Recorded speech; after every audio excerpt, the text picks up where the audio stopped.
Okay. And welcome back to the Grid City Press podcast. Today's just Harper and I, Charlie and Oliver are on vacation right now in Hawaii. But it's a great week for us. We got a couple wins, got a couple losses, but overall we don't have that many games to talk about this week. Mammoth only had 2, Jazz had 3, I think we're going to cover. Yeah, kind of a short week this week. Short week, and we had a Utah football game last night, just wrapped that up. So, yeah, today we got the Lightning game later going on today, and then I'm not sure what else this week. Got a lot of games, though. Yeah, we got. I think we're back to just a regular schedule. I think the Jazz got a couple this week. Yeah, just a couple this week for the Jazz. But, yeah, we're going to try and change it up a little bit this episode. We listened to a couple other podcasts, want to see if we could be more conversative. Yeah. Less just run through the play-by-play and more just talk about sports like it's two guys in a room, make it feel like a Grid City Press fireside chat. Yeah, fireside chat, yeah, It's like you're in the same room with us while we're talking. So we hope we can bring that feel for just sports podcasts in general. We hope you enjoy it. Let's start off by, how you doing, Harper? I'm doing good, man. How are you? It's been a great weekend, a nice little Halloween weekend. I'm just kind of excited to get into the holiday season. I got my hot chocolate here, as do you. So yes, sir. Yeah, we're kind of getting into the spirit a little bit. It's a good feeling getting into holiday season. You got your warm cup of hot chocolate, whatever all that is. I mean, I'm loving it already. Great Halloween weekend for me, but it's getting cold outside, it's getting cold. On a little jacket or something. Exactly, it's getting cold early this year. I hope we get a lot of snow. Yeah, I do too, man. I'm hoping for a good ski season. Hasn't snowed yet in the valley, but maybe soon. Hopefully, we actually get snow in the valley this year. Yeah. But you just want to start us off with a little Utah football? Yeah, let's start off with some Utah football. Obviously, a big win yesterday for the Utes. We had game day yesterday, and it felt so good to finally get a college game day win. I feel like, we get so hyped oftentimes for these big games where like either big noon kickoff is coming or college game day is coming, and then we just can't figure out how to play. And I think the coolest thing that I witnessed yesterday, it was like, usually we come to these college game day games and we don't even show up. It was like at least right off the bat, Utah showed up. And I think we've talked about this on the podcast before, but it's like when Utah scores early, bro, we are such a hard team to beat. And we came out firing right away. We scored on the first drive, I think. We were balling off our first drive. Yeah, 3 and out, too, for the defense. It kind of went. I love starting on defense. So getting our defense out there. I mean, it looks good watching our defense get 3 and out, and then our offense comes on. I feel like it's just so much of a booster because we're already so confident in our defense. Yeah, and if your defense gets to 3 and out, and then you go down and score, you're automatically up a drive. So it's like, yeah, it's great. And then I just want to mention this because I was watching the game with a couple of my buddies yesterday, and one thing that we mentioned, because obviously Utah went and scored on that first drive, but they had 2 fourth down conversions. Yeah. And the thing, we talked about this in the BYU game. It's like, does Kyle Whittingham go for it on fourth down? Should you be aggressive? Should you just kick the field goal? And I think we mentioned this before, but Kyle Whittingham's brand of football is to be aggressive like that and go for it. And you can't switch up. You can't switch up. Exactly. And this game was an example of how going for it on those fourth downs can be beneficial for a team. One of them was really close too. 100%. And we just got unlucky, I think, at the BYU game. And this just shows how, like, in moments like that, you can't go away from who you are as a program, who you are as a coach. It ended up working out for us. We go down, we score early. Exactly. We take the lead. We're up a possession already. So I feel good that we actually kicked that field goal too on the one part where I think we had a fourth down and we just decided to kick the field goal. Still feels good. We were already up 14 at that point, so or maybe we were up only 1 touchdown, but we got the I think it was 14-7. Yeah, 14-7 because they came down that second drive. That's right, and they scored in like 3 plays. I think it was genuinely 9 plays. Oh, sorry. It was like 3 plays, yeah. Dude, it was quick. It might have been more than 3 plays, but it felt like it was 3 plays. Yeah. They just came down and the thing is, Cincinnati, like that second drive, they went to like a speed option where they had like a running back out and they would like just run it and then they pitch it. The option. And that was working so well. And then you saw Jackson. Kyle Whittingham put Jackson Benny in the flat to cover that option, and then the quarterback just snuck it up the middle and then ran for like 15 yards for a touchdown. So I don't know why Cincinnati went away from that because it seemed to be working really well for them in that first half, and then they just went away from the run. They tried to like go deep so many times, and I felt that quarterback was just overthrowing everything. I felt scared going into that game about that quarterback because, I mean, his Pat McAfee was talking about it on his show. He's got 1 interception and 20 touchdowns. Like, he's looking good. He's unstoppable, but he did not do good this game. If you look at his QBR, it was like 24. That's probably one of the lowest I've seen in a while.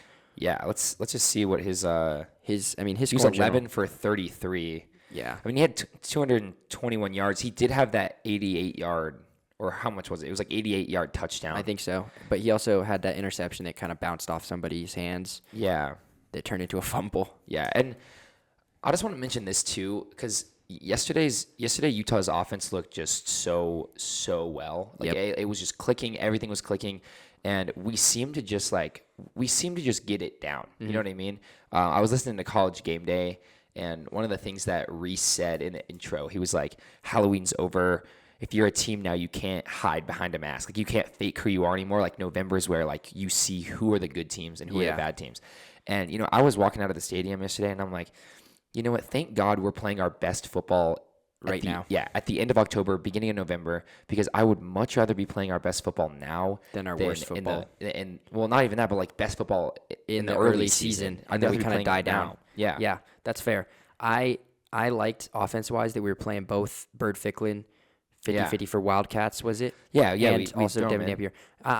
Going into that, I'm like, okay, I'm glad Devin Dampier's starting because I don't want him to like lose his starting job to an injury. Yeah. That would have sucked. I also glad we're giving Bird Ficklin reps because he's got nothing to lose. Going in as a true freshman, he really has nothing to lose or prove. He's already balling out like he did in the Colorado game.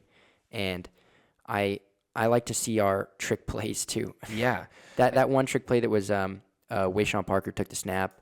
Yeah, a little Wildcat Gave snap. a little handoff to Devin Dampier. I didn't even see Devin Dampier in that run at that point. I was like, oh, that's Devin Dampier. That was a perfect play. And I think that's what's so cool about this offense, because it seems so simplistic. Like, how many times a game do we see the Utes run a jet sweep option with Bray, or like a Wildcat with Wayshawn, or like a read option with Devon? It's like we use those plays probably 70%, 80% of the time, but it just works so effective because you can get so many looks off of that. Like, you can just give it to Bray on a jet sweep. You can fake the jet sweep and then pull it for a pass. You can fake the jet sweep, go up the middle and run with Dampier. Exactly. And then they were faking the jet sweep a couple times as well after they did it a couple times. Yeah, exactly. You can get so many different looks off just that one simple look, and it just confuses the defense so much, because it seems like you're like, oh my gosh, like, why are we running a jet sweep so often? It seems so predictable, but it's really not. When you have guys like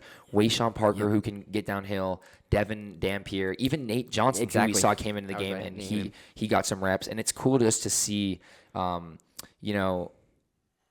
us have so much success on something that looks so simple. But I think that's like our bread and butter. Like, we are obviously a run first team. We always have been. But when you have the weapons that we have, especially a game like this, so many running backs we can put in, and Devin Dampier's legs to utilize, and Bird Ficklin's legs as well.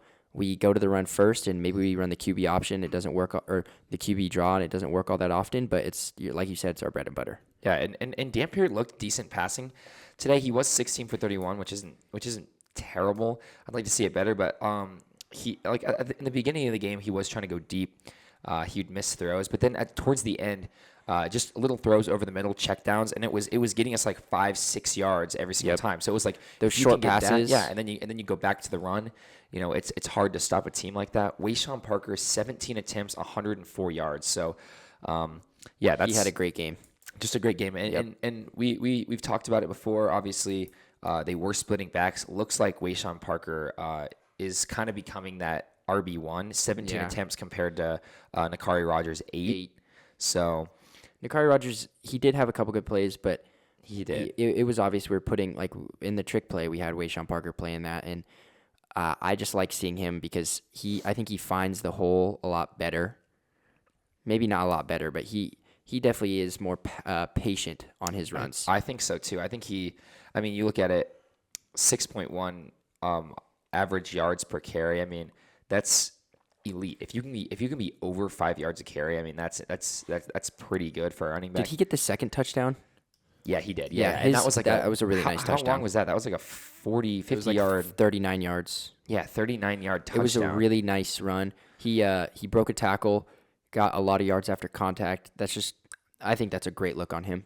Yeah, and then you mentioned something before, because we go up obviously 14-7 at that point when Wayshawn Parker gets that 39-yarder, and then Cincinnati gets possession of the ball, and then we get a turnover. Obviously, was it a fumble or an interception? I think it was a fumble in the red zone. Okay, because the interception was towards the end of the second quarter. Okay, yeah, that's right. A fumble, and then you made a great point. You like how we just go down and just kick the field goal, get the points. Get the points. I think that's always the best decision, especially when you are already up. Yeah, when you're already up and you get a turnover, like you got to get points off a turnover, no matter what it is. Just kick the field goal, then you go up 10, and you're sitting in a really good position, and you've already then you're up 2 possessions now, because we were up 1, now you're up 2. You already have the lead. There's no point in maybe going for a 4th down, losing it, and then losing that lead. It's better to just take the extra points, extend that lead a little bit, make it a little bit more nerve-wracking later down the line for the team. Yeah, I agree. And the thing that I noticed too is, like, obviously we go out, we come out, we score early, but then Cincinnati comes back and then they score fast. And I was like, oh, like, is the defense like gonna wake up ever? Like, I was kind of nervous, because they scored pretty easily that second drive. But the thing is, I would much rather be nervous for defense at the beginning of the game than offense, because I know that Morgan Scalley is going to make the right adjustments and have that defense coming out. Because we've always had hope in him the whole time. And then we do that. The next 2 possessions, it's a turnover and then a 3 and out. And then we go 14, we score a touchdown, 17 with a field goal, and then we score another touchdown to make it 24. And Nikari Rogers punches it in on the 1-yard line. So just really impressive stuff. I agree with that. Our defense has always been, it's like I don't know, what's the word? Not the dark horse, but they've always been there. Yeah. The iron horse, or whatever it is. Yeah, they're just like, they just carry us, honestly. They've always been there for us. I mean, we can always rely on our defense to really lock in. It's always the offense. I feel like for the last 4 seasons where we've been a little nervous on it. Not 4 seasons, but after Cam Rising got injured, like our offense was questionable, and we can rely on our defense to at least try and keep us in the game. But if our offense isn't doing anything, then there's no point. Defense gets tired, and especially when the offense did a great job last night of keeping the ball out of the hands of Cincinnati. Time of possession, 40 minutes for the Utes against Cincinnati's 19. So we doubled time of possession, which is huge. And that's just Kyle Whittingham football for you. You're going to just run the clock on possessions. I think the first half on that first drive, it was like we wasted 7 minutes of the first quarter just on our first drive alone. So it was like, that's just Kyle Whittingham. Control the pace of the game. Do what you can do, dominate on defense, and just wear down the opponent, outwork the opponent. And that's exactly what we did. And then third quarter obviously rolls around. We go 3 and out. This was still a game at this time. I mean, it's 24-7. Cincinnati's not out of it. And then they come down and they score a crazy touchdown. Yeah, oh my God. That was 88 yards. And the thing is, because they talked about it on game day, we play man coverage the most out of any team. And we got caught in a situation where we were playing man on the outside. And it's just it was a great route by the receiver. Just simply beat Smith Snowden. Just plain as day beat him. And just an 88-yard touchdown. The thing is, Morgan Scalley, he's gonna send blitzes a lot. But when you send guys, you got to be ready to play man. And our safeties kind of had a little bit of trouble sometimes with those passes. Teo Johnson didn't really look like he was. I don't know. It didn't look like he was over there to make a play, but just got caught in man coverage, 88-yard touchdown. That kind of had me nervous because at that point it was like 14-24, and I was like, this game isn't over, especially because we went 3 and out on offense that first time. Then offense came back, went to work, and we scored an 8-play, 53-yard touchdown to put it 31-14. And then, do you want to talk about the special teams touchdown last night? Yeah, he had a great. I mean, before that he had a good reception. I think he had like a 21-yard reception. Before that, if I'm remembering correctly. Oh, am I? Something like that. Yeah, he did. So before that, he had a 21-yard reception. He was already looking good. There was a reception early in the game where he backtracked, lost some yardage after taking the ball. Dampier or who? Sorry, I'm talking about Mana Carvalho. Oh yeah. You're right. He backtracked a little bit, but this was beautiful. I mean, there's nothing else to say. He was shifty, and he found the after contact areas, and it was pretty nice. He takes the reception, breaks a couple tackles, and nobody's there to really stop him. Just houses it. He went right past the immediately houses it. Yeah, it was so great. I was like sitting in the north end zone. People were taking their shirts off after that. Yeah. They were like spinning their shirt. It was beautiful. Yeah, it was so funny, dude. And I was sitting in the north end zone, and it felt so good to get a special teams touchdown because I genuinely haven't felt. Still miss Covey. Yeah, exactly. Like Brayton Covey, obviously, us Utah fans, we know and miss him very much. He was just electric on special teams. But to get a special teams touchdown on a punt return just felt so good to witness back in my cycles. We just haven't seen that in so long. And so I think it was just a massive relief for everyone in the stadium because, dude, the crowd just erupted. And it was kind of the nail in the coffin for Cincinnati at that point because we go down, we score a touchdown. It's like it kind of gets put out even further for them. And then obviously that special teams touchdown. It's one of those things that, we missed it, and I'm glad we put the game away basically right there. Yeah. I didn't want to be thinking the whole time, what if they can still come back, all that. Hey, I'm glad Carvalho proved himself because there was a couple times where I'm like, I miss Covey still. And yeah, I agree. And it was because of that Dampier. Did you see the Dampier interception at the goal line? I didn't. It was like 3rd and 18. This was I think this was on our first drive, or maybe it was our second drive. It might have been our second drive on offense. And it was like 3rd and 18, and we were inside the red zone or close to it. We were in field goal range for sure. And Dampier just throws a crazy, he had probably close to 10 seconds in the pocket, and then just throws a pass to the goal line, and it was so short, and the Cincinnati player just picks it off. And I was like, what are we doing? The thing is, Dampier could have just ran it and easily gotten out of bounds, and we could have kicked a field goal and went up. I mean, it doesn't really matter in terms of the game because we obviously won, but you can't make mistakes like that. There was a couple. I feel like our offensive line was dominating theirs because I saw Devin Dampier had a lot of time in the pocket. Yeah, and thankfully, a lot of the time he was rolling out and finding space and getting the first downs. We saw that a lot in the first and second quarters. He sat in the pocket a long time. There was a couple times where he sat in the pocket a little too long and then still ended up finding the first down. Yeah. Or close to it. I remember Charlie mentioned it earlier that he kind of wishes Devin Dampier would spend a little bit less time in the pocket and just go because then he could get even more yards. I kind of agree, but... Yeah, I agree too. And Dampier, obviously he's shown potential with his arm, but he has a tendency to just underthrow his receivers. I was noticing that yesterday. We'd have wide open guys. I think Buchanan got a couple looks in the end zone or just deep, and he would just underthrow the receiver, and the guy would have to come back on it, and then the defender was just right there. There was one PI call where he threw it a little bit short. Yeah. And thankfully we got bailed out by the PI. But that PI, and all due respect, because obviously that was a good call, but that PI is not going to get called if that's a touchdown. That's a touchdown. If he throws that, if that's a good ball, far, that's a touchdown. Yeah, but the only reason there was a PI is because Buchanan had the defender beat. And then he had to turn back. He had to backtrack for the ball. Exactly. And the defender grabbed on him. Yeah, he had to turn back because Dampier threw it a little bit short. Yeah. I don't know if that's I just don't know, but it happened probably 4 or 5 times. Exactly. And that was another one of those situations on the interception. Dampier just, I don't know. First off, it was there were 5 guys in the end zone in the area, and 3 of them were probably Cincinnati players. So I don't know why you're throwing that in the first place. But he underthrew it completely, and it didn't even reach the end zone. But he underthrows a lot, and then there's that 40, 50-yard throw to Buchanan and Jackson Benny, where unfortunately we didn't get the touchdown because they collided with each other. That's another one, yeah. And that's a great throw. Literally, that was a great throw. That was a beautiful throw. That's right in the breadbasket for both of them. Unfortunately, I don't know if they were just both looking up for the ball, didn't see each other, but either way, that's a touchdown. If that doesn't happen, it was a great throw. And while he does underthrow, I do like that we go to these short passes a lot. Yeah, these short routes, the little small slant, or maybe a screen pass. I didn't see that much of, but I like that we still kind of trust him. But I don't know. I see a lot of differing opinions on this throw game for Devin Dampier. Yeah, it is interesting because he is obviously a run-first quarterback, and he thrives in those type of scenarios where we put him in where we're able to give him a read option or maybe an RPO or something. Mm-hmm. But his decision making, obviously, I think is one of his best skills. Finding holes. But yeah, throwing the deep ball is definitely hard because he does have a tendency to underthrow it.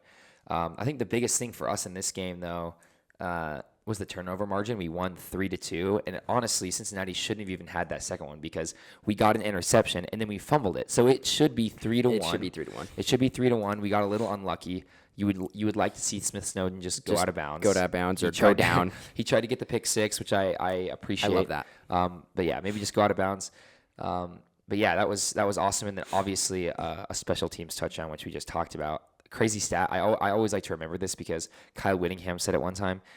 If you give up a special teams touchdown, you are going to lose the game 75% of the time. Yeah. So, yeah, just when you can have those kind of odds on your I side. forget about that stat. Yeah, it's a crazy stat, but it is true. If you give up a special teams touchdown 75% of the time, you are going to lose that game. That's a good point. My favorite, let me just go through my favorite part. Let's do it. I think my favorite part was that one Devin Dampier juke on that player that he stopped and kind of spun around him and threw him down. I mean, that was fire. That was really funny. And that was only for like 5 yards too, but it was like it saved a sack. So it was just cool to see. And that's the thing.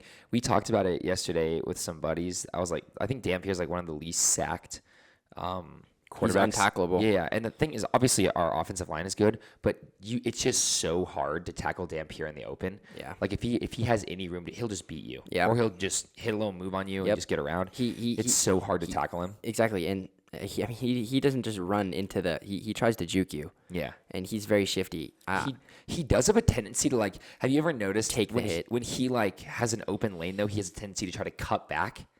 He I tries have to cut noticed back that. into the middle. Like he'll have like an open lane. Like I think at least what I think is he'd be able to beat the guy on the outside just by I've seen that outrunning too. him, but he'll try to cut back in and then he ends up getting tackled. I don't know. He kind of scares me sometimes when he like goes to take the hit a little bit. Like yeah, I sometimes they agree. look heavy.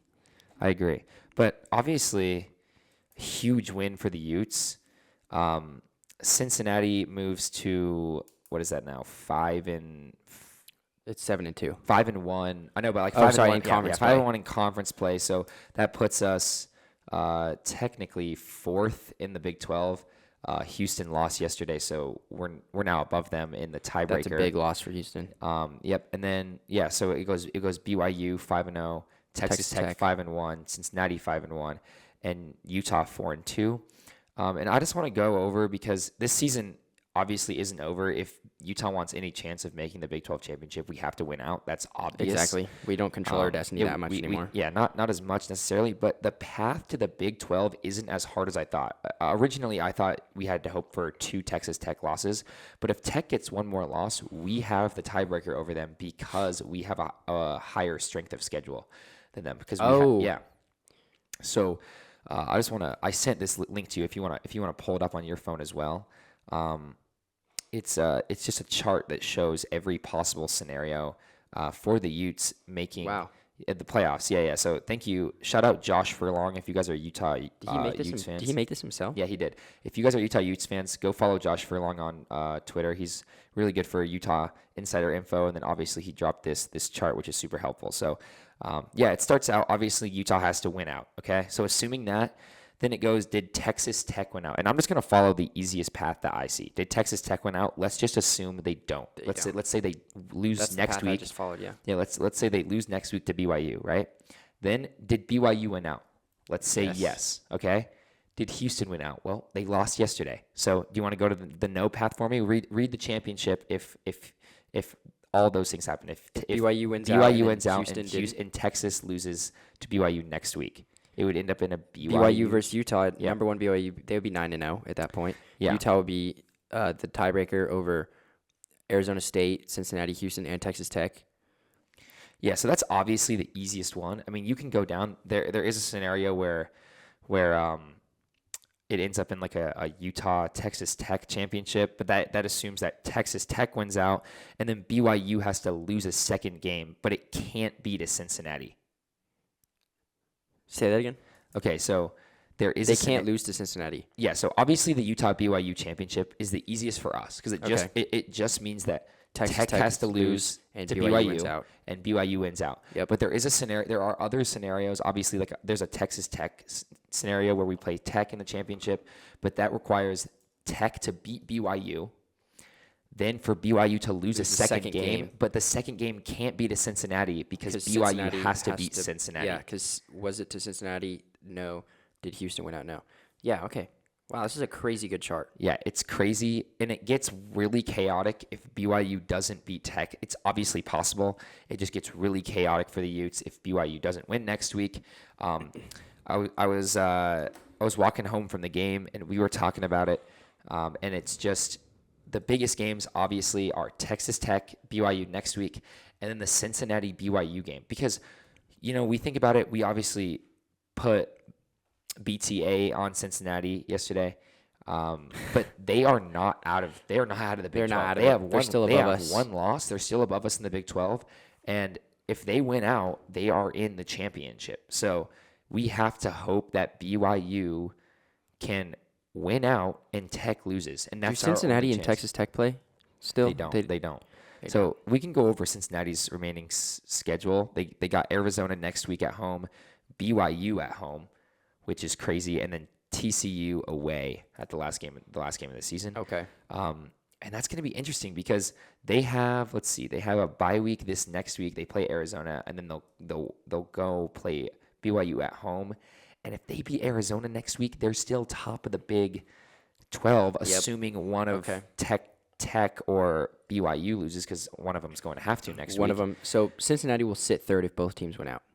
Obviously, none of them can't because they're playing each other. Cincinnati. So no matter either way, what happens, Cincinnati will get one of the spots. Well, no matter what happens, Cincinnati will be sitting second in the Big 12 next week, because either Tech will lose or BYU will lose, and then they'll play Arizona, and then it will be a BYU Cincinnati game at Cincinnati. If Tech win and they're 6-1, and then BYU are 5-1, are they above BYU because they would be 6-1 as well? No, it would be a BYU Texas Tech championship. So that's assuming they wouldn't get second place. That's assuming the losses to Texas Tech, BYU's, right? If BYU was So if BYU loses to Tech and they beat Cincinnati, it would be BYU Tech in the championship. So that's what I'm saying. Like, oh, that's right. Okay, they play. It's obviously possible for Utah to make a championship appearance if Texas Tech wins next week. It's not like we're not out, but it becomes a lot harder if they don't, because now it feels like a repeat at 2023, 24. Yeah. So the easiest path 100% is Tech loses next week, BYU loses out, wins out. And I was kind of going through scenarios. I was like, is BYU, could we get to a scenario where, last game of the season and BYU just throws a loss so that Utah doesn't get in? But I don't think they would. There's no way, right? They wouldn't, because I was thinking about that because I was like, who wants to ruin their record like that? That's pettiness, obviously, but they wouldn't, because they need the wins to still make the college football playoff. Obviously, they're undefeated right now. Yep. But if you lose, let's just say you lose a game towards the end of the season, so that makes you 11-1, then you go on to the conference championship, and let's say you lose in the conference championship. Now you're a 2-loss team. There's not really a guarantee that you're going to get in, especially since the conference champion of the Big 12 is going to have a high probability of getting in. So it's like BYU, regardless if they're undefeated right now, still needs to continue to win games. So I don't know. Obviously, it's not in our hands now. There's a couple things that need to happen, but Utah's path continues to show itself as we start to win these games, especially the big ones. It's getting scary. Cincinnati, it is, and it's going to be interesting to watch. I thank God we have a bye week next week. Yes, we get to just sit down and we get to enjoy the Texas Tech BYU game and just see what plays out. Obviously, and they got College Game Day. That'll be they do, and it's going to be a good game. It's hopefully it's a night game. I don't know if the time for that game has come out, but that's the best for both worlds. It's a 10 a.m. game. Yeah, bro. What day is that? Saturday? Yeah, 10 a.m. 10 a.m. for the Texas. We kind of just got spoiled with all the night games. Let's be honest. But I needed sleep. Yeah, dude, that's crazy. A 10 a.m. game for that is insane. But yeah, that'll. Do you like having as many night games as we did, or do you wish we had a little bit? I do. I like the night games better. Yeah, they're nice. Like big noon. Because I went to game day. I woke up really early, guys. I went to game day at like 4 a.m. Was able to get like front row, which was sick. You got to see Alex Smith and everything. But I was so tired. Like the thing about Big Noon, because I woke up at like 2:30 for Big Noon and went there too, and we had to just go from Big Noon straight to the game because kickoff was at 10 a.m. and having that gap from 12 to 8 was so nice. I took a fat nap. Yep, I would too. And dude, the Texas Tech Utah game, I was like every TV timeout or just timeout in the fourth quarter, dude, I was like closing my eyes, and I was just so tired. So it was nice to be able to rest before the game started. I agree. We were complaining so much about this. I mean, The TV timeouts are inevitable, but we were complaining so much. I was too, dude. It was like there would be a timeout and it'd be like 4 minutes. They'd start counting down for like 4 minutes. Bro, I can get up and just go to the bathroom, get food. Like, this is not it. I know it was ridiculous, but every time. But yeah, I agree. That gap between 12 and 8, perfect for a college game day. I mean, yeah, the games end, the night games, especially when it's like 8 p.m., it ends pretty late. Like, I think I got out of the stadium yesterday at like 11:45. So it was like close to midnight. And thankfully, we got an extra hour of sleep. Yeah, honestly. Yeah, for real. I needed that. And then I think, honestly, the perfect time for a football game is like 6 p.m. kickoff. Because then it's like late. But you don't get home at midnight. Yeah, you're not getting home super late. Yeah, but it feels good though to wake up on a Sunday, and I get to watch the highlights. Saturday win. I get to watch the highlights last night and in the morning because when we lose, I just can't. I can't even watch highlights. I'll never watch the game ever again. But now I can just relive. It's hard it's hard going to Instagram and seeing clips and like of us losing. Yeah. The crazy thing is too, we have won every single game we've won this season has been in just dominating fashion. Like I'm just going to read off 43-10 to UCLA, 63-9 to Cal Poly, 31-6 to Wyoming, 48-14 to West Virginia, 42-10 to Arizona State, 53-7 to Colorado, 45-14 to Cincinnati. Is our strength of schedule what did Texas Tech have for their pre-conference games? Like, well, they look. Are you talking about the tiebreaker? Yeah, because they don't look at conference. Not non-conference. But I think we have like the second one behind BYU. Okay. BYU is the hardest strength of schedule, I think, but they haven't played their hard games yet. Like we played our hard games at the beginning of the season, and they played theirs second half of the season. They're about to play their 2 hardest games. We have already played our 3 hardest games. Yeah. So and Kansas State didn't really look that good. I know it's kind of flip-flopped because. Like, obviously, it's really impressive BYU is undefeated. They still have yet to play their big games. They have their moment this weekend, this next upcoming weekend, and then obviously Cincinnati on the 22nd. They'll have their moments to prove what kind of team they are, but they still have, some tough games to play coming up, and we do too. Let's be completely honest. That Baylor game on the road in 2 weeks is going to be hard. But it's going to be a trap game. That's the biggest trap game, I think. Kansas State and Kansas won't be too bad for us. Yeah, Kansas has kind of had I thought Kansas was going to be really good this year. They've kind of had a rough season, but they haven't really lost. They've lost to the bad team. They've lost to the good teams. They beat the bad teams though. So like they're having an okay season. They'll be bowl eligible. But yeah, the Baylor game for me is the biggest trap game remaining for I'm Utah. glad we have a bye week before that. I was saying that too because it gives time for Dampier to get back to 100%. Because I know he's probably still not even 100%. Do you want to talk about Bird Ficklin here, like how we see him playing in these next few games? Yeah. Well, I think it was awesome just to see him come in for like a couple of snaps. I don't even know. I wonder if I can pull up how many snaps he had. He had a lot of rushing yards. He had 4 attempts rushing the ball. Like I think probably 1 or 2 of those was at the end of the game in the red zone when he came in. But and he did get a nice touchdown. He did, yeah. He's just so good. And when you got guys like that, like even Nate Johnson, like he came in for a snap or 2, and was able to just take a. I think it was. Did he come off a jet sweep or maybe it was just a handoff?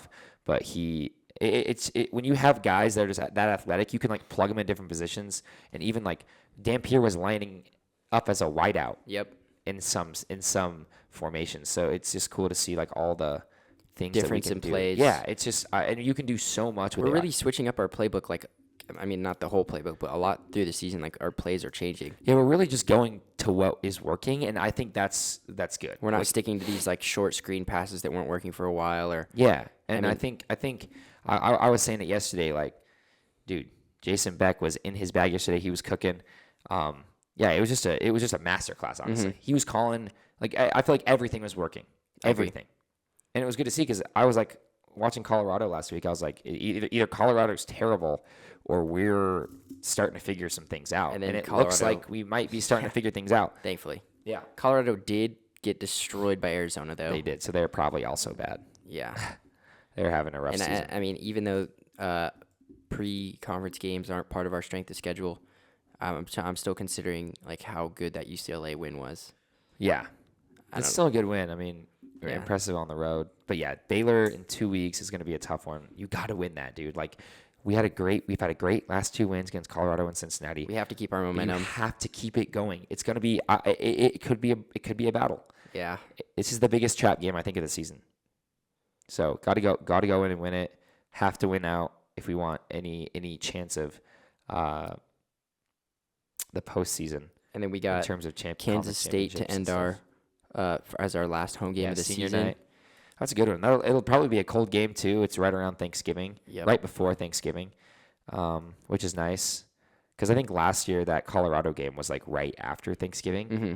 It was like the 28th game or something, and I remember I had to fly home early because I was like, I gotta go to this game. Yeah, but where I was like two years ago, not last year, but 2 years ago. Because we played them in Colorado. Yeah. But yeah. What a week for us. Yeah, what a week. And the Utes just continue to get better. We're playing our best football. So, yeah, Baylor in 2 weeks.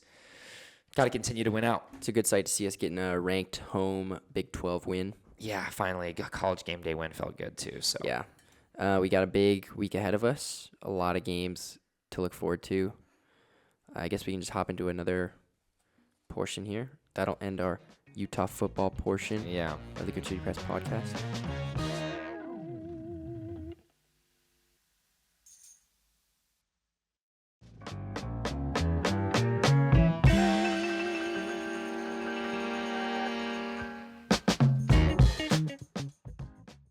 all right, let's get into talking about the Utah Jazz. They had, since we have discussed, they had, 3 games? 3 games, an NBA Cup game and 2 regular season games. Yes, 2 against the Suns, 1 against the Blazers. We were actually at the first Suns game, let's just start off and talk about that because we were at that game. It was beautiful. A really fun game.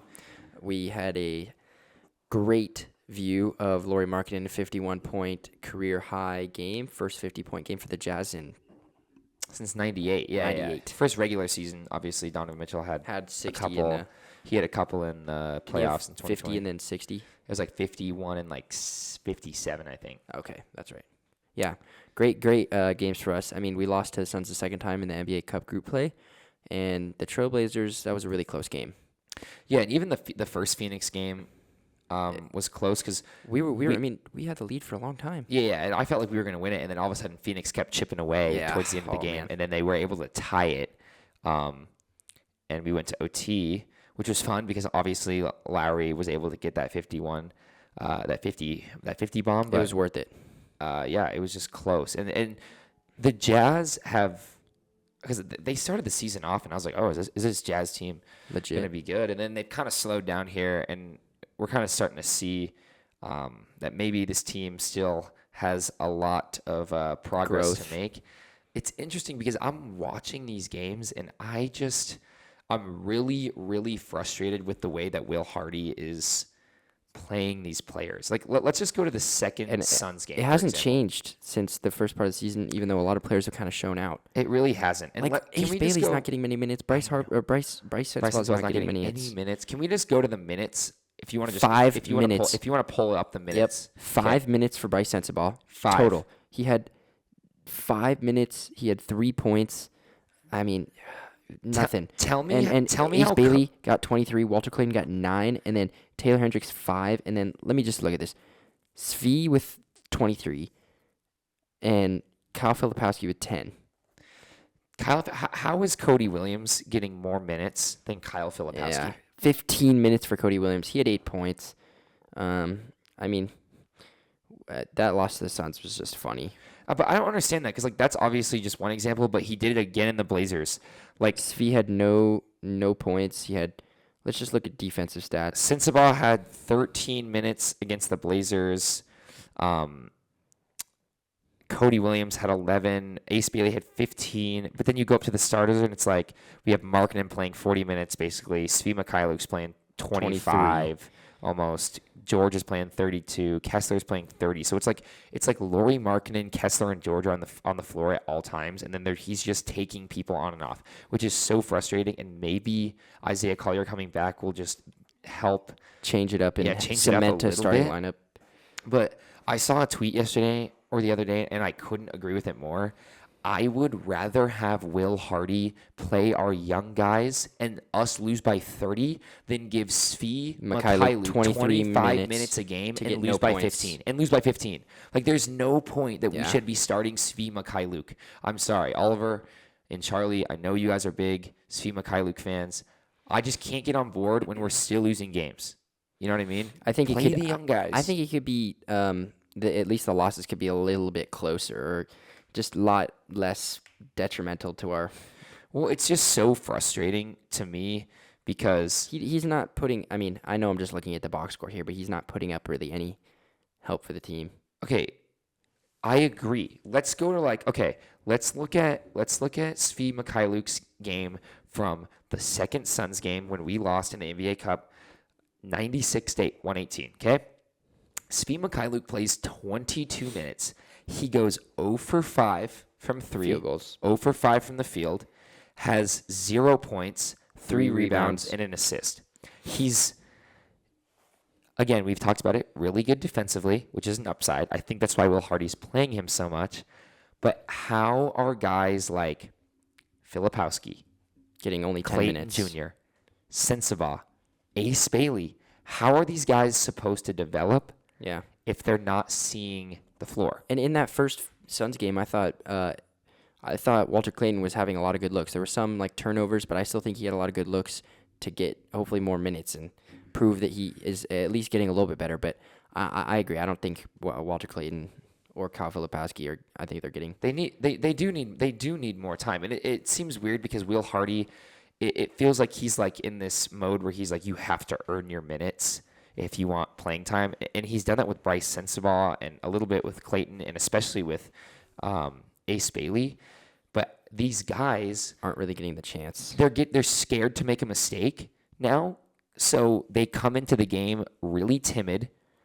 They're scared to shoot the ball because they don't want to be inefficient, or they're timid on defense because they maybe don't want to draw too many fouls because Will Hardy will pull them. And so now you've created this kind of environment where these guys are scared to make a mistake, and because they want playing time, obviously they're scared to make a mistake in fear of being pulled and not playing the rest of the game. Because we saw that when we went to the first Suns game with Bryce Sensabaugh. I think he struggled from 3 early on, and then he gave up some easy points on defense, and then he just didn't see the floor the rest of the game. Remember that. The rest of the game, which was like, it's not a bad decision necessarily because it was a close game, and having those guys on the floor was our best chance of winning, obviously. But Bryce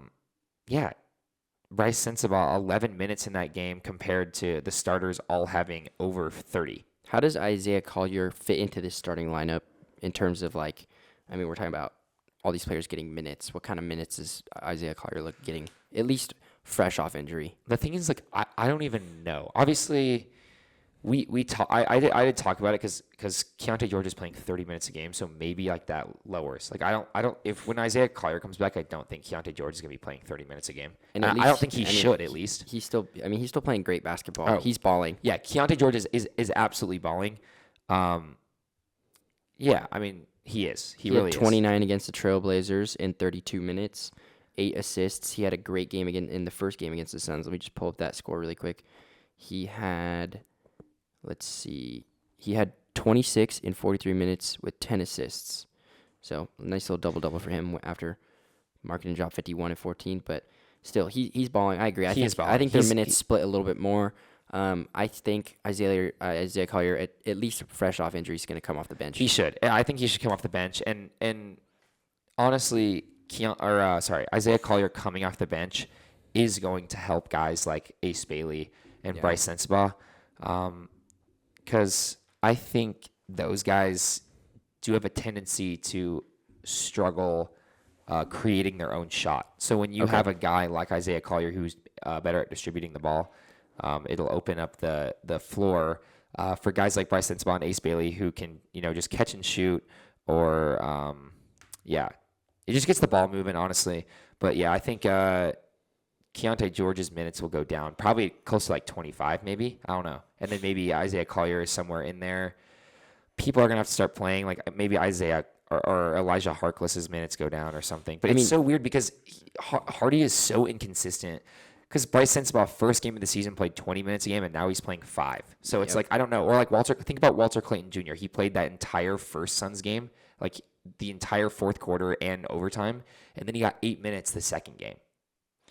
So I just like don't. I mean, I guess the Trailblazers, I'm just kind of confused by it. The minutes were pretty like evenly distributed for a lot of the players in the Trailblazers game. I mean, everyone had double-digit minutes, above at least 11 minutes. Yeah, I thought a lot of people were getting a lot of playing time, but obviously there's no difference between the starters. And it feels like for me that Hardy is looking at defensive production over anything, because I think they just want to build around Walker Kessler, see if he can elevate a defense to be not just him being the defensive player of the year, but elevating a defense all around. Everyone's good. It does feel like, for me though, Will Hardy is he's taking guys in or out depending on how well they're performing on defense, and it looks like he's just looking at box plus minus, if you want to know the truth. Because if you want to just go to that second Suns game for me when we lost 96-18. Yeah, let me pull that up. Like let's just look at the starters. We obviously lost by 22 points. But yeah, all the starters: Lauri Markkanen -9, Filipowski -10, Kessler -6, George +3, and Mikhailuk -1. So that's pretty good, especially when you're losing a game by 22 to only have a -10 box plus minus or less. But then you look at guys like Taylor Hendricks. He was -18, and he only got 5 minutes. And I've seen that trend be the case for most of these games, where if their box plus minus is low, they're getting Will cold. Hardy is not playing them. Walter Clayton Jr. -22. Yeah, in 5 minutes. 5 in how many minutes? Yeah. And let's go to that first Suns game where he played a majority of the game. He was, let me just pull it up, -9. So it's closer to that minus 10 area that I was talking about earlier. And Bryce Sensabaugh in that first Suns game played terribly in that third quarter or second quarter, got pulled the rest of the game. He was a -25. So for me, I don't know if Will Hardy's actually doing this, but it looks like he's looking at box plus minus, and he's playing the guys who have the highest. Better. Yeah. And is that the right call, especially for this young team? I don't know. Do you let this young team just go out and just... I honestly thought like our mindset this struggles? season would be like I think it was Austin Ainge talked about it, or maybe it was Danny Ainge, one of them, when they were talking about what the mindset of this season is, and a lot of them, they're like, yeah, we want to make these players just a little bit better, even 10% better by the end of the season is a step up. And I honestly thought this season would look development-wise. We would be developing a lot of these players, giving them minutes. And I don't know. I like that we have this vet core with all these young guys, but I agree with you. I don't know about the minute choice on someone like Bryce Sensabaugh. I want to see him ball out, and I want to see Ace Bailey get a lot more minutes and get better and ball out. And in a game like that first Suns game where it was close and we had a chance to win, even the Trailblazers game, because we had an opportunity to win in that game. Like, I can understand where you're coming from, where you want to play the guys who are giving you the best opportunity to win, right? Mm-hmm. The guys with the lowest box plus minus, whatever you want to call it, putting those guys in and allowing them to play maybe people who are just showing the most defensive effort.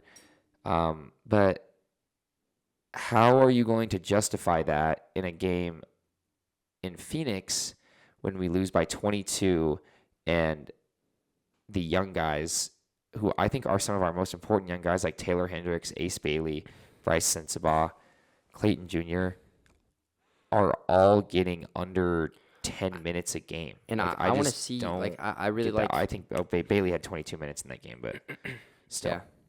Yeah. I'm some of these players like Taylor Hendricks, I don't get to see enough of it all. And I mean, they're coming back from injury. You want to see them prove themselves. Taylor Hendricks is like, yeah, I want to be the best defensive player in the league, but I don't know. I feel like we're in the early stages of something like, OKC development, when I feel like we should be playing these young guys and getting them better every game. I kind of want to ask you that. Would you rather, play close games like the Suns and Blazers and be starting like Svi Mikhailuk, and then having like Lowry and Walker and George out on the floor at all times? Or would you rather maybe lose by a little more or have it be not so much of a close game and let these young guys play more minutes? Like I think that's kind of the thing that Will Hardy's going to have to juggle the entire season is that do you let the young guys get more time and maybe it gives you more losses? I was thinking the same thing. I mean, I feel like playing these young guys, the wins are going to take time. I've said that before, but it's the mindset of do we want to win or at least compete to win a lot of these games with the starting lineup we have and giving these young guys less minutes, or do we want to see more development over time with the young guys, give them more experience, play people like Bryce Sensabaugh and Keontae George. And I don't think there's necessarily a wrong or right answer. I want to shout out my boy Luke Olson for this stat. There technically isn't a correlation between playing young guys more minutes and their development into becoming a good NBA player. Okay. So, I mean, I'm not saying that there's a wrong or right answer with this question necessarily. It's something that I think all Jazz fans should be thinking about. I'm sure Will Hardy's thinking about it.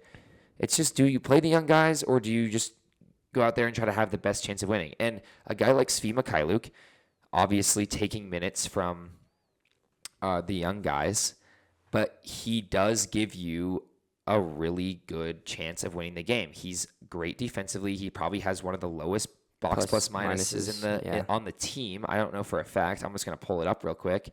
But so do you let a guy like him take up more minutes and try to win close games, or do you not? Because I think a guy like Bryce Sensabaugh or even Ace Bailey, they are guys who are in rhythm players who when they get going and they're playing and they're in the midst of a game, they might start to play better. But you can't really expect that if Bryce Sensabaugh's getting pulled out for one mistake. You know what I mean? Okay. Bryce Sensabaugh can't ever get comfortable in the game. He feels like he has to come in and just bang a bunch of threes. Mm-hmm. So he's playing at an inefficient rate right now, really inefficient. I'm curious, it's actually really bad. I'm curious what our roadmap is kind of for the season because, I mean, obviously we're not a team competing for a championship, but I guess we're competing to get these young guys better. I'm curious what the roadmap looks like over the season with how our starting lineups change. I agree, and it for me. Obviously, we all kind of our predictions were all around the same. I think Charlie was like he thinks they're going to be 10th in the West. Did you say they were 10th in the West too? I think I said like borderline wild card or maybe right outside it. Okay, I think me and Oliver are right around 11. And right now we are sitting outside of that. We look like one of the worst teams in the West. But I still think we were balling. I think we can't. But the thing is, I think this team is going to be one of those teams. I think you mentioned this actually in a podcast previously. This is going to be a team towards the end of the season that might get hot and find a way to win games. Yeah. So we just got to give this team some time. I am going to pull up. And I said that based on playing the young guys. Yeah. Like you were just talking about earlier. I said that playing the young guys, the wins are going to take time. They're not going to come immediately. Yeah. And like you said, I mean, the minute development isn't a correlation, but I still think if we were playing them, the wins are going to not come immediately. So I think we'll get hot later on. I think so too. It's just going to take time. And I think Will Hardy kind of has to still figure out, what some guys can bring to the table and what people's roles are. And, we're 5 games into the season. This stuff is obviously not set in stone. We're still waiting on Isaiah Collier to come back. We are just going to have to wait and see and figure this out as the seasons progress or as the games progress. But yeah, it'll be interesting to see what ends up happening. I don't know. It's because I want to see these young guys play, obviously, and I know you do too, as do probably most Jazz fans. I think it does affect our winning though when we play guys like Bryce Sensabaugh and Ace Bailey and Walter Clayton Jr., because they are going to make mistakes. They are making mistakes, and it's costing the team.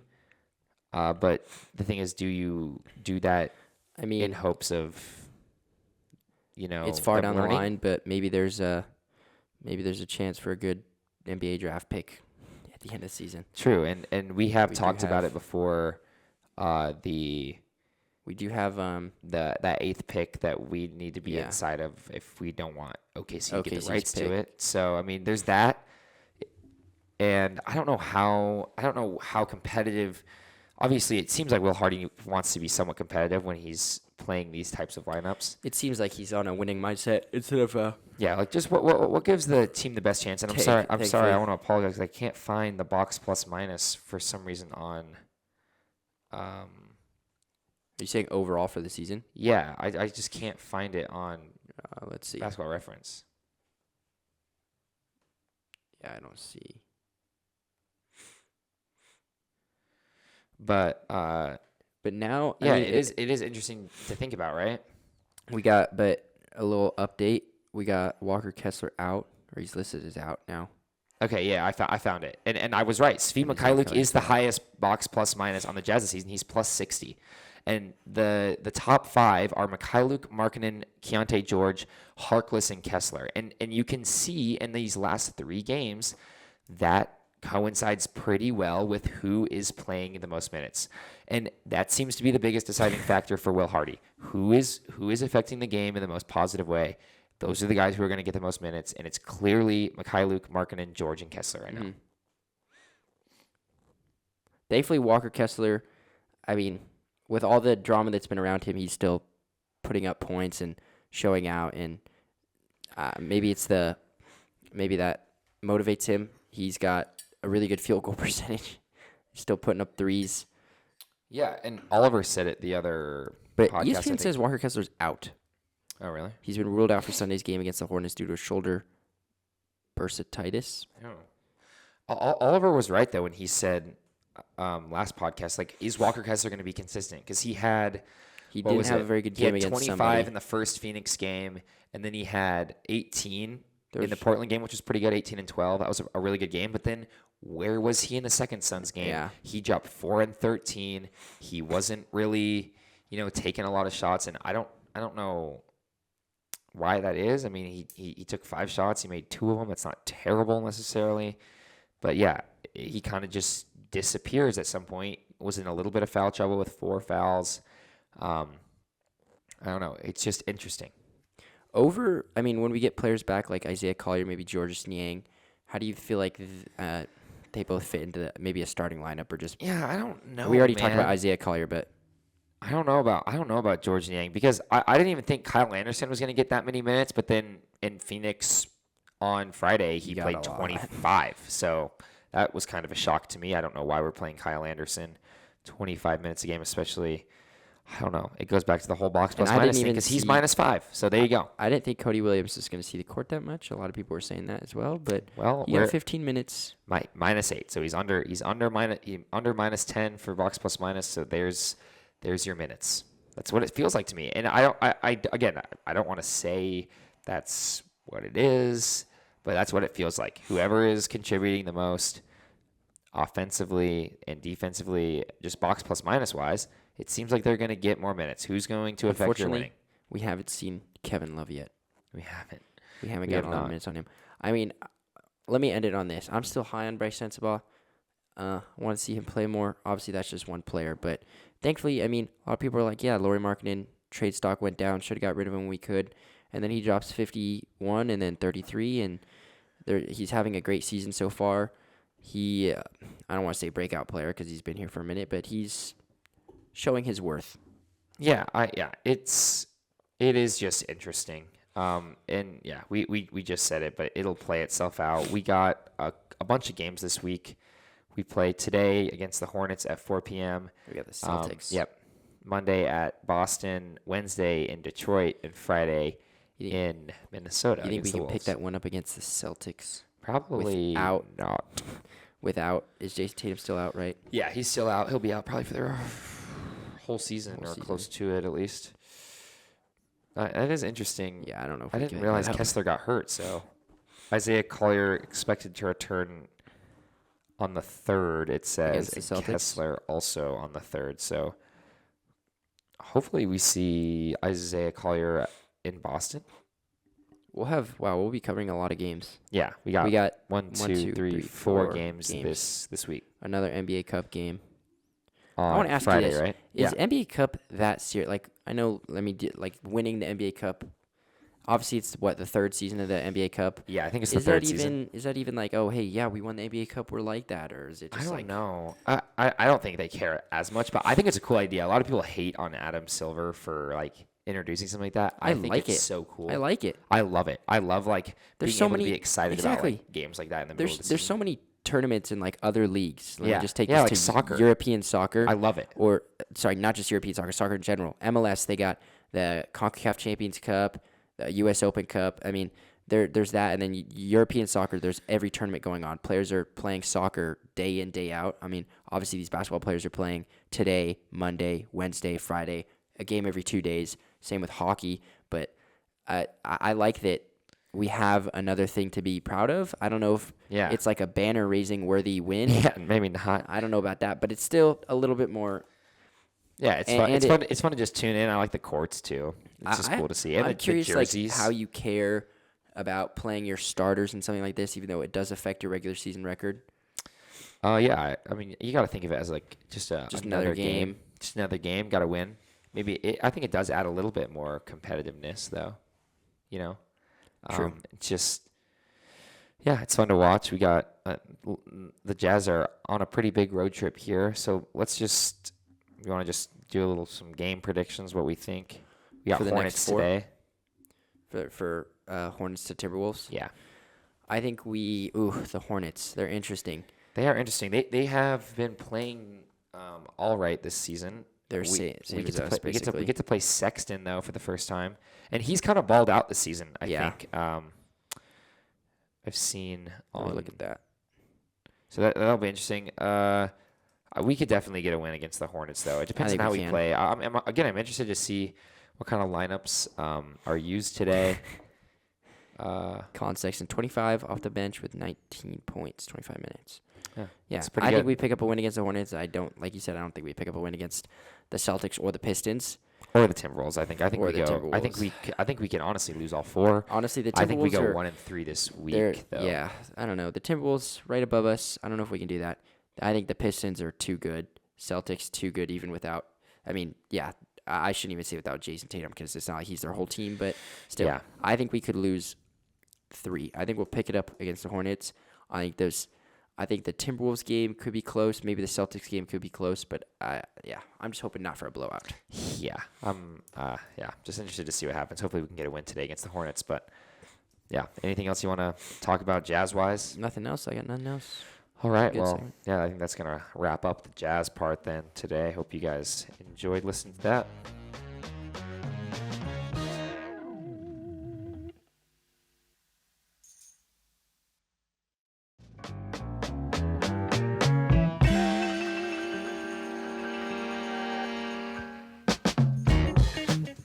All right, welcome to the Mammoth portion of the Grid City Press podcast. We only got 2 games to cover.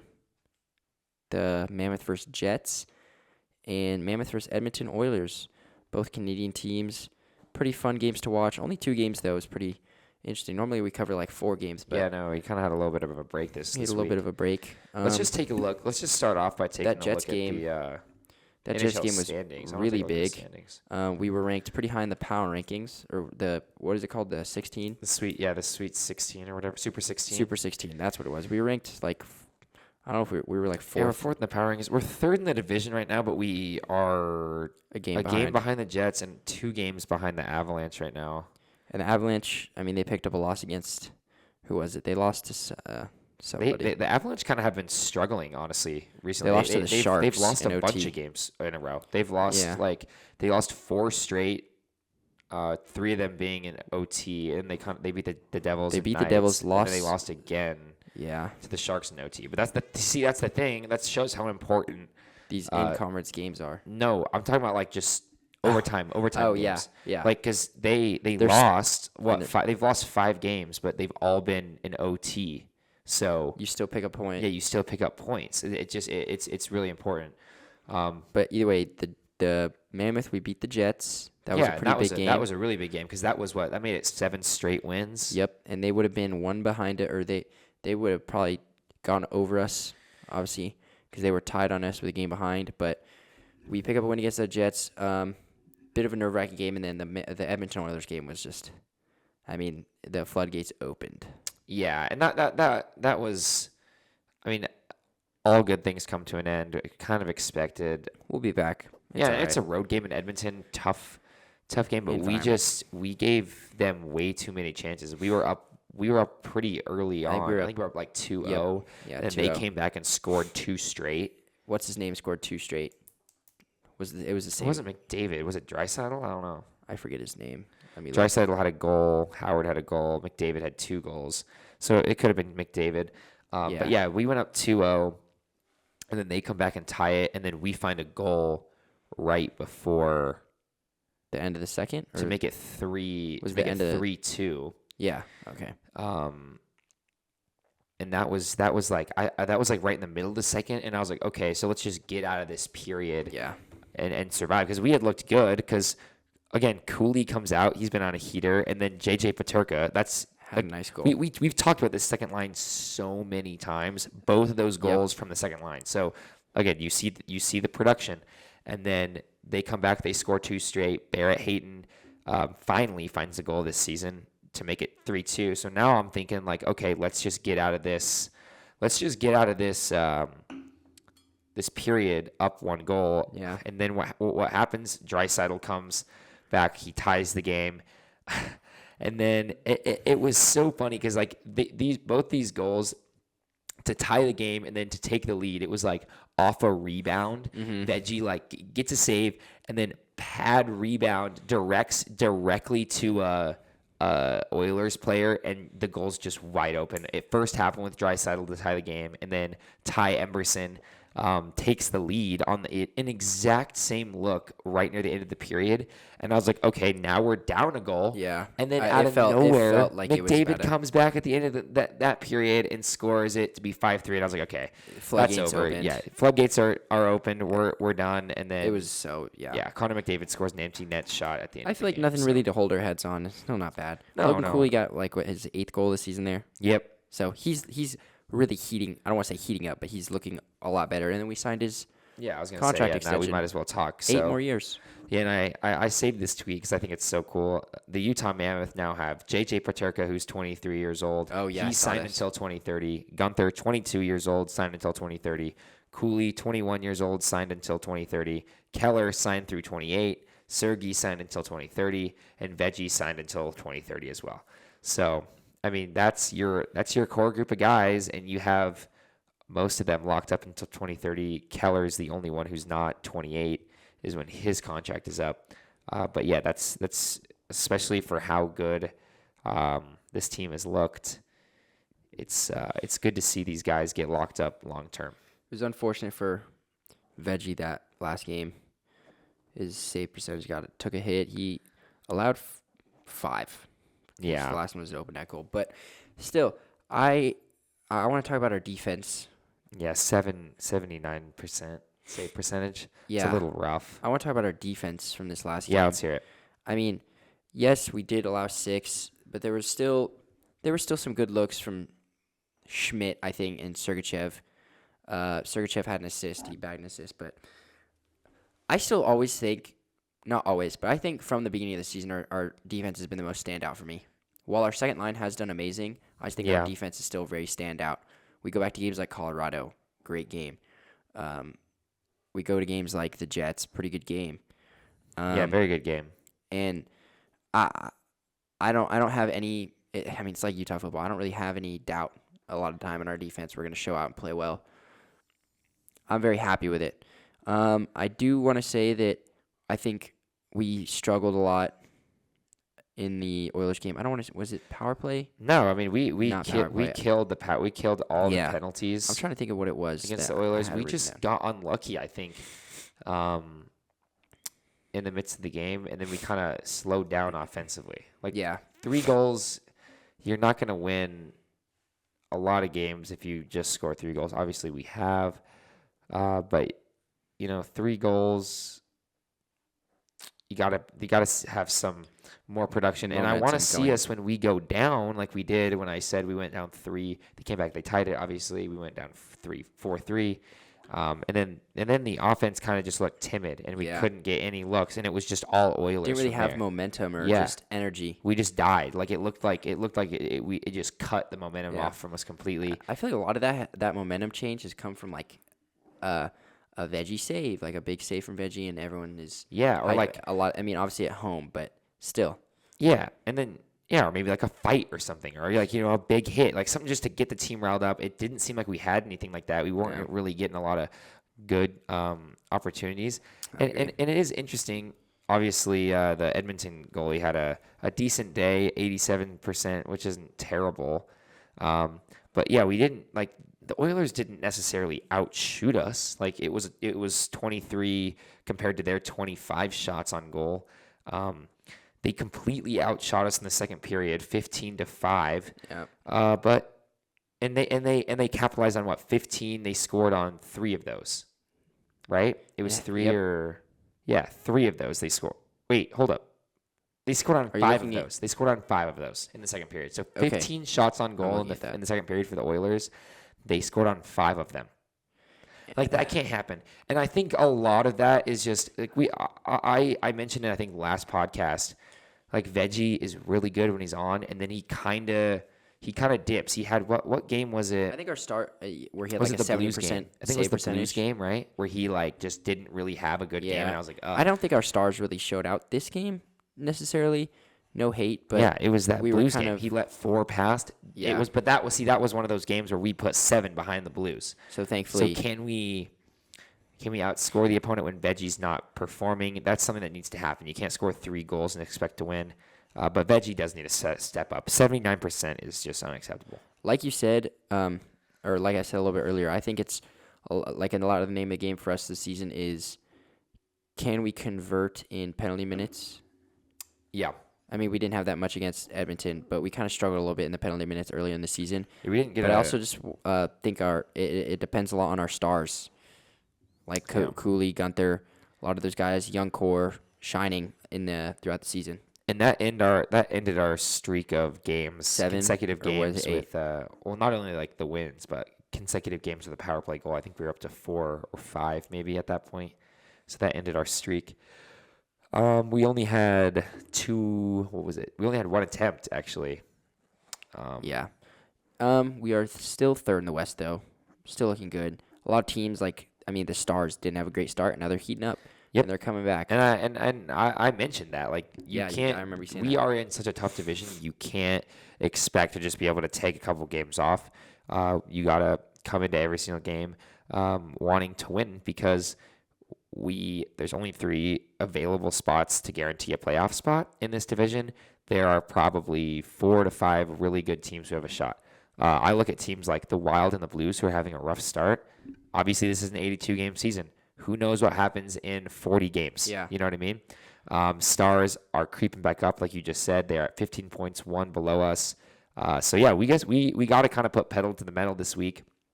But I mean, that streak we had of 7 games was still really good for us, because you look at someone last season like the Jets, who had like a 16-game win streak. Oh, the Blues, yeah. The Blues, and they still made it into the playoffs, right? Mm-hmm. So even an early streak like that helps our chances a lot. 100%. We're gonna I think we have a good shot at something this year. Yeah, and we take on the Lightning today at 1:30. Lightning have kind of struggled this season. They're last in their division, so hopefully we can get kind of a little redemption win. And at home, I hope we can just start that energy up again. I agree. And then we go on a massive road trip this week, just like the Jazz. So kind of a downer for Utah sports fans. They're out of town this week. We go Sabres on Tuesday, Maple Leafs on Wednesday, Canadiens on Saturday, Senators on Sunday. It'll be fun. Canadiens game will be a big one. Same with the Maple Leafs. That'll be fun to watch. Sabres, we get to play Michael Kesselring and Josh Stone for the first time since the trade.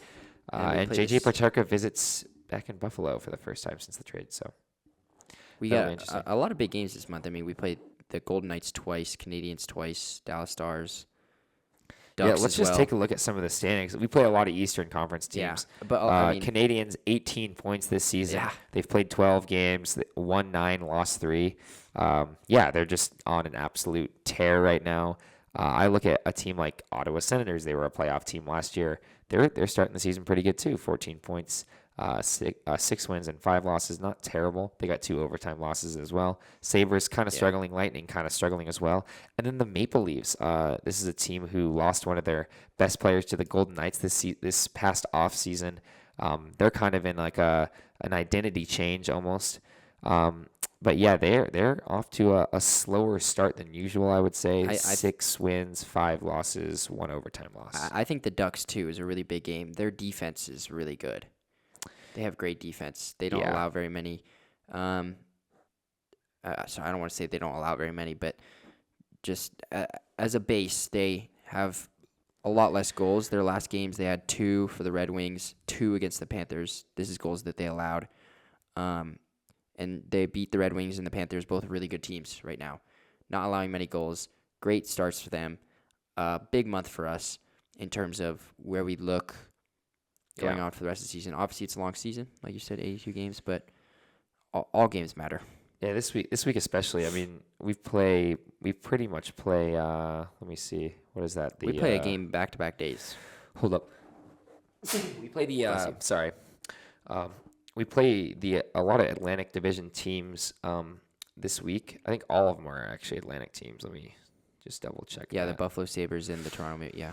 Yeah, and the Lightning and the Canadians, right? Today. Yeah, that's right. And the Senators. Okay, yeah. So, and the thing, if you want to look at the standings for the Atlantic Division, right now in the Eastern Conference, it's pretty close. I mean, let's see. Like Ottawa, obviously, is in that 3rd spot. That borderline playoff spot, but then the Lightning are bottom of their division, only 2 points behind them. So that's kind of kind of a really stacked, close division right now. Versus like the Central West, where St. Louis is at 8 points, and then Dallas is at 50. Yeah, right. It's a little more spread out for us. So like the Lightning on paper, they might not look that good in terms of standing, but this is still a pretty decent team. They started off the season a little slow. They lost, what was that? 1, 2, 3, 4, 5, 6. They lost 6 of their first 7 games. Yeah. And then now they've kind of started to turn it up a little bit. They've won 4 straight. Lightning are coming into this game pretty hot. And the Mammoth should be a little bit alarmed on that, I think. You got to come in and win this game. We've gotten, what is it now? We've gotten like a decent amount of rest. I mean, a couple days worth. I hate putting pressure, but I mean, it's definitely our game to win. This is the kind of thing we need to just take home or obviously it's at home. This is the kind of thing we need to take with us to start our road off strong. Start the month of November off. Hopefully we can have an even better November than we did October, but obviously October was a great month for us. I agree. And I do want to say I did get to see Dylan Gunther and Logan Cooley yesterday at game day. I got to give them a high five, which was awesome. They were handing out. Hand? I didn't. I haven't washed my hands yet. No, but they were throwing hats into the crowd. Oh, that's cool. It was so sick. Were they on stage? Yeah, they were like doing like an interview with like one of the game day. Seriously? Hosted. Yeah. Wait, that's lit. It was so funny, and I was like screaming at Logan Cooley. I was like, "I love you, Logan Cooley. I love you." And he was that a stunt? He cracked a smile. It was hilarious. Were you expecting to see them out there? Yeah. I heard that they were going to be on. Oh, really? I didn't know. But they walked right in front of me. I gave them a high five. It was so sick. But yeah, those guys have got to continue to be able to produce for us if we want. Yeah, and then let me just talk about JJ Peterka, that Oilers game. He had another unassisted goal, great solo goal. He is heating up. We've already said that the last 3 episodes. He's heating up. He's looking good. Young guy, looking great. Love JJ Peterka.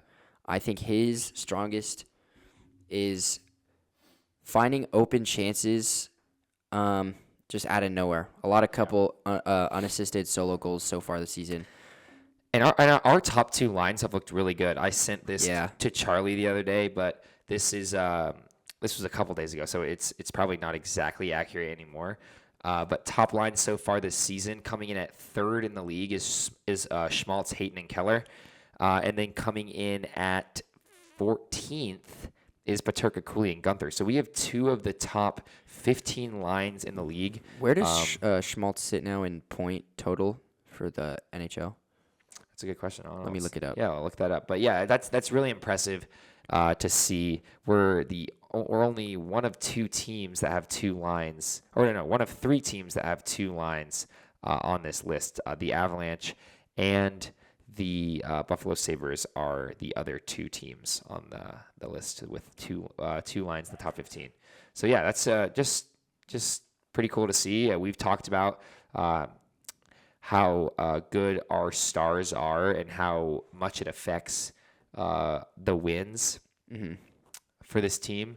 So yeah, these top two lines have to continue to produce, and I want to continue to see the power play have success too. And then obviously, as we mentioned, Vejmelka has to.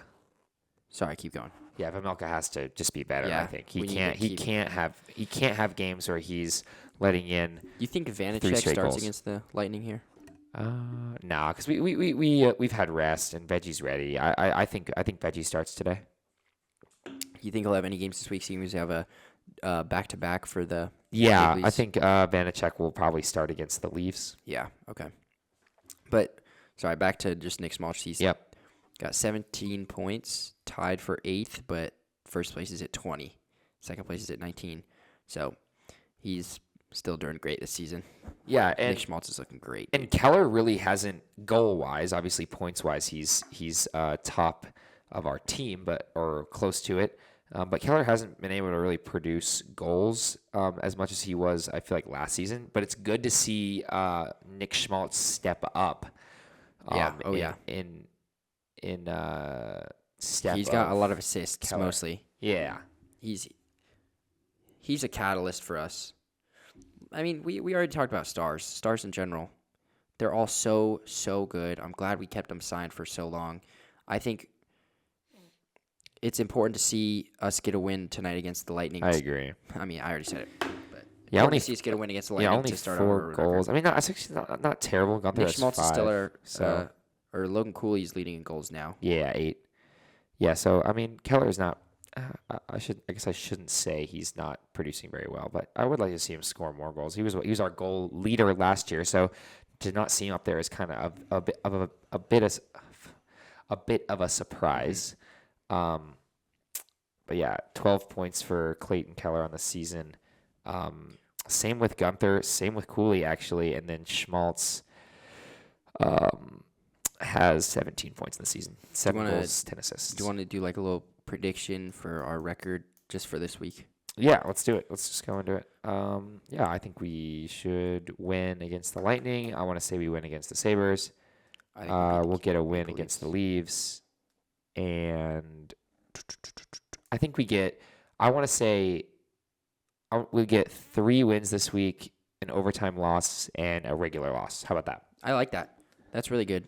I'm not trying to be too optimistic. I want to say we're going to start November off really nice with an easy win against the Lightning. I think our hardest game will be the Canadiens. Maybe the Senators will give us a run for our money too, but I think it's going to be win against the Lightning, win against the Sabres, close game against the Maple Leafs. I'll take an overtime loss for that. I'm going to say a loss to the Canadiens and an overtime win to the Senators. Okay, I like that. Yeah. I think that those last 3 games especially are going to be close ones. The Leafs, Canadiens, and Senators are definitely the hardest games we play this season. If we can come out of those 3 games, I think we should just circle those 3 games. If we can come out of those 3 games with at least 3 points. 3 points in those 3 games would be awesome. 2 points would even be awesome too, I think. But 3 points would be extraordinary. I think, this whole season we've really been putting the league on notice with some of our wins, like notable against the Avalanche, and something like that against the Canadiens would be huge for us. It would look amazing. And we're already, 4th in the Super 16. A lot of people think we can do more than just a wild card spot. Yeah, I think so too. I mean, I've heard a lot of other podcasts sticking to their guns saying, yeah, we're a playoff team. I think so too. We've kind of come out hot, surprised a lot of people. I listened to the Spit and Chicklets podcast, and they were even surprised on our start. But we really are building something special here, and we just got to continue to roll with it. I think we've gotten to that point now where we know that this squad can compete with other squads, so let's just continue to do that. I agree. Mainly competing against big teams like the Avalanche. That was a minute ago, but even the first game of the season, we came out and competed. And I hate to say that I was surprised, but I was surprised against that win against the Avalanche on our second game. And after a win like that, I think we can pick it up against the Canadians, honestly. But I'm gonna for now, I'm just gonna say it's a little bit of a loss against the Canadians. But Yeah. I still think we can pick it up for sure. Yeah. When do we come back from the road trip? We come back from the road Wednesday, November 12th against the Sabres. So that'll be homecoming for Michael Kesselring and Josh Doan. First time they returned to Utah since last season. And then we're home for the next 2 games, the Sabres and Islanders, and then we go back on the road against the Ducks and Sharks, a little California road trip. Okay. And I mean, the Knights, they were first in the Super 16? I think it was that we have them. And we play them twice. We play them on the 20th and the 24th. The span of 4 days. So yeah, it's pretty crazy. Yeah, Mitch Marner, he's having himself a season over there so far. Him and the Golden Knights, they're just dominant, dude.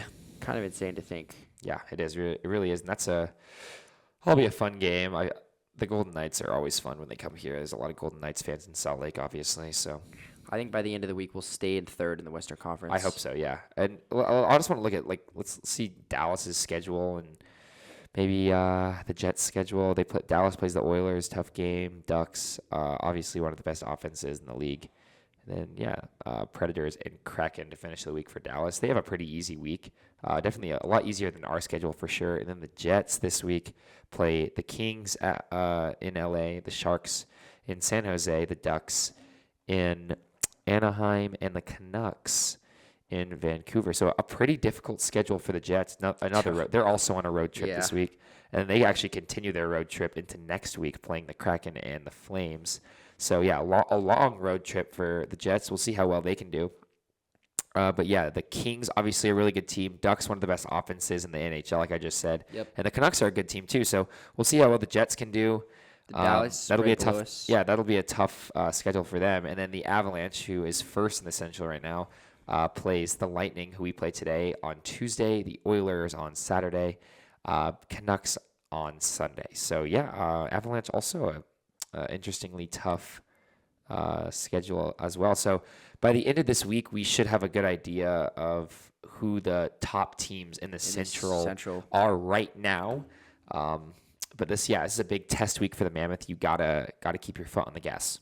For someone like Dallas, we can't. I mean, obviously they had a slow start to the season. We can't count them out. We are a game behind, but I think it's gonna be, what is it?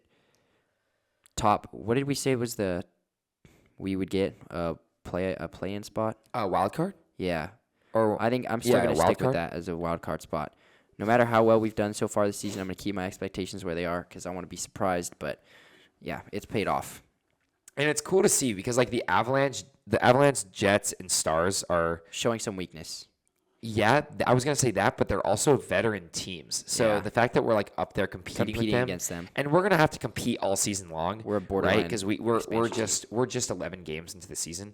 So we're going to have to keep battling with these 3 teams all season long. I think these are most likely going to be the 3 teams, and we talked about it before. Avalanche, Jets, Stars are by far the most talented teams in this division. So can we compete with them throughout the season? Right now, we're doing a great job of doing that. We've beaten the Avalanche and the Jets within the last week. Haven't played the Stars yet, but we just got to continue to battle with them in this division. I can't remember. Did we pick up wins against Colorado last season? Our division? We did once. I think we beat them once last year. Okay. I mean, I still think it's a better start for us. Oh, yeah. 100% it is. Yeah, way better. We beat the franchise record of 7 or 4 games previously. We now have 7-game win streak is the most, but it took us till December to get that 4-game win streak that set the record for last season. An early start is just as good as a late start. Yeah, it really is because, I mean, we're hot. Let's just keep rolling, though. Good looks for the Utah Mammoth. Still third in the conference. I'm hoping we can go on and make a playoff spot. That's it for the Mammoth section for me. You got anything else? Not really. Just continue to show out.